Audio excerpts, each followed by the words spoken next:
State మహిళా క్రికెటర్లతో అనుచితంగా ప్రవర్తించిన హైదరాబాద్ మహిళా క్రికెట్ హెడ్ కోచ్ విద్యుత్ జయసింహపై వేటు వేసింది హెచ్సీఏ. హెడ్ కోచ్ వ్యవహారంపై విచారణకు ఆదేశించిన హెచ్సీఏ మహిళా క్రికెటర్లను వేధించిన విద్యుత్ జయసింహపై చర్యలు తీసుకుంది.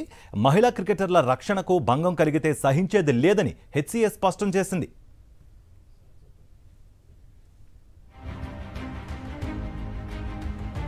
అంతకుముందు విజయవాడ నుంచి హైదరాబాద్ వస్తుండగా కోచ్ జయసింహ మద్యం సేవించిన వీడియోలు వైరల్ అయ్యాయి. ఆ సందర్భంగా మహిళా క్రికెటర్లతో కోచ్ జయసింహ అసభ్యంగా ప్రవర్తించారని, సెలెక్టర్ పూర్ణిమారావు అడ్డుకోకుండా ఆయనకు సహకరించారని మహిళా క్రికెటర్లు బోర్డుకు ఫిర్యాదు చేశారు.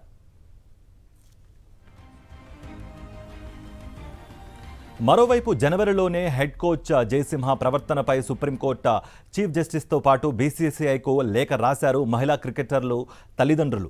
తాగుడుకు బానిసైన కోచ్ విద్యుత్ జయసింహ తమ ముందు తాగొద్దని మహిళా క్రికెటర్లు వారించినా పట్టించుకోలేదని లేఖలో పేర్కొన్నారు. విద్యుత్ జయసింహకు పలువురు అండగా ఉన్నారని ఫిర్యాదు చేశారు. తాజా ఘటనతో హెడ్ కోచ్పై విచారణకు ఆదేశించింది హెచ్సీఏ.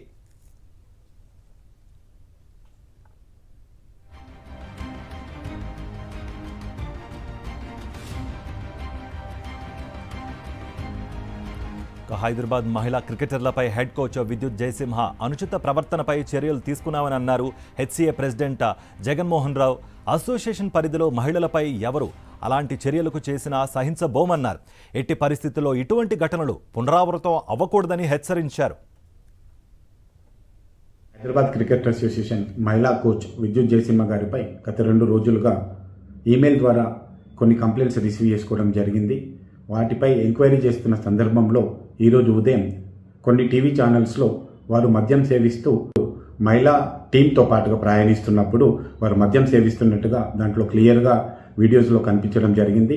దానిపై ఇమీడియట్గా మేము స్పందిస్తూ విద్యుత్ జయసింహ గారిని సస్పెండ్ చేయడం జరిగింది.